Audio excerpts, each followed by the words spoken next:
Here's a video that nobody asked for, but I'm doing it anyway.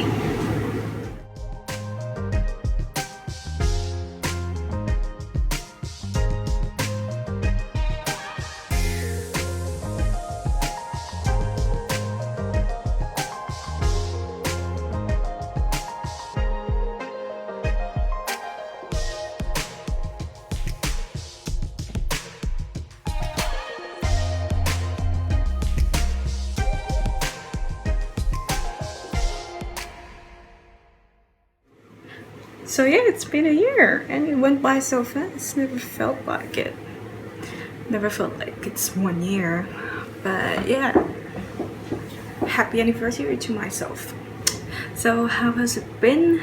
It's been quite crazy. Like 1 year is like crazy.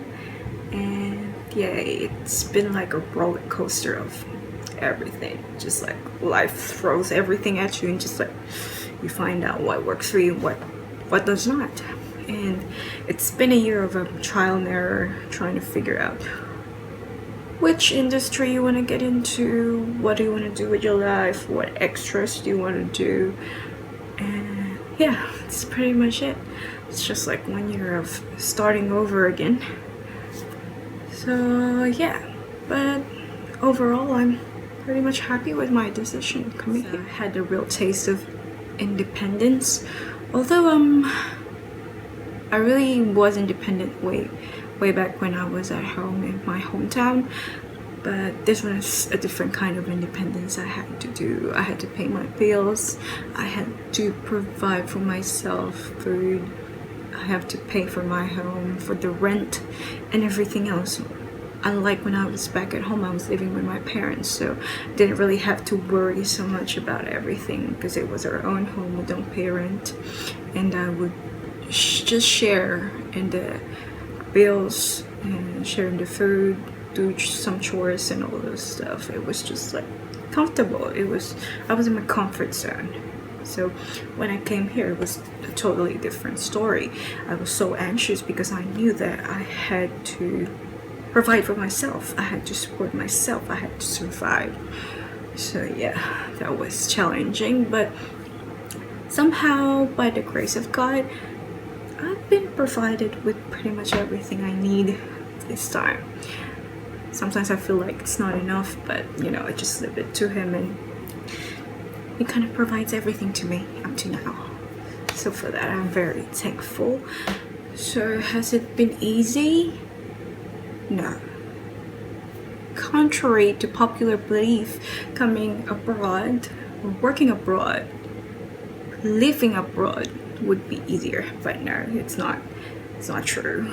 You really have to work hard for everything you do, for everything here. And I came here with a student visa, which means that I do studying and I work at the same time. So classes would only be like twice or thrice a week, or yeah, sometimes we have makeup classes, like professors come in and check on us if we're doing alright with our assessments, if we have any questions and stuff like that. And yeah, I used to work like every day before the pandemic. I used to work every day, but now I just like work for 3 times a week, and if I get lucky, 4 times a week. So yeah, I have to stay on one job because they have this whole policy that you can work in 2 places at the same time. It's just a way of containing the spread of the virus. So if you're working in one place, you have to stay with that one employer and not work in another place. So yeah, it's how it's been going on here. Here's a quick story of the types of jobs that I did. I know that I posted once about the jobs I did, the first jobs I had before I was actually doing what I'm doing now. The first work I did was a cleaning job. I was maybe like 2 weeks into coming here, and I would go out with a team of ladies and we would go to houses and do some general cleaning around. So which means we vacuum, we mop, we change linens, we change curtains, we do dishes, we do their washing, we put it in the dryer, and all those stuff like that. So yeah, it was pretty tiring. It was physically challenging, so as I may say. Yeah, I'm used to physical activities when I was back at home, but this was kind of like a different kind of a physical activity, because we would start working at around 9 o'clock and we would usually finish at 2, 3, or 4 at those times. So yeah, that was my first job.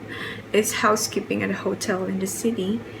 Same concept, cleaning. So when guests would check out, we'd come in, vacuum the floors, mop the floors, do the dishes, throw away the rubbish, change the linens, and replenish the things that need to be replenished with, like shampoo, soap, body wash, sugar, tea, coffee, all that stuff. We change towels, yeah, and yeah, we check if there are any broken appliances or if there are any damages done, so we have to report it to management.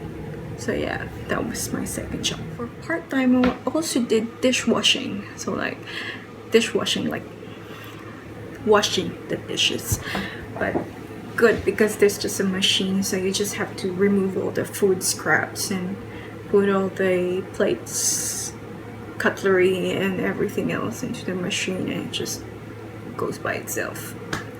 So yeah, that's it. But it was a little tedious as well, because a shift would run from 3 to 4 hours, and it was just like a continuous shift, like plates coming in one after the other. And yeah, but it's okay because it helps me pay my rent, so I'm not gonna complain about it. And then I also was a receptionist for a few months at a clinic. Just a short time. So let me talk about the job that I'm doing now. So I'm a personal care assistant, which if we translate it, it's like a caregiver. So you give personal care, you look after their needs, you look after clients' needs, and yeah, you assist them in their activities of daily living. You assist them in showering, grooming, changing clothes, food, feeding. Then you look after the laundry and all the stuff that they need assistance with. So with every client, it varies depending on their level of need and level of disability. So yeah, that is what I've been doing for the past 7 months. Yeah, and that's still my job. That's my job right now. It has taught me to become more patient, more considerate, kinder, more compassionate about people's situations. As cliche as it may sound, but never judge a book by its cover unless you know their life story, because they be going through so many things in life that you do not know about. I've met a lot of people through my clients, through friends, co-workers, that I've learned so much from through their life stories. So yeah. And I guess my greatest takeaway is no matter how much you try to plan your life, like to set a schedule for it, to set goals and deadlines for so many things you want to do, there will always be times like this when everything has to slow down and everything has to stop, and you just have to trust the process of everything. So for believers, you have to trust God's will for you, because no matter how much you try to do things in your way on your own, God has a way of redirecting you, of pivoting you to the direction he wants you to be. I have still a lot of things that I wanted to say, but I guess the video is going on for too long now. So if you reached this point in my video, thank you for watching and thank you for listening, and stay safe. Bye.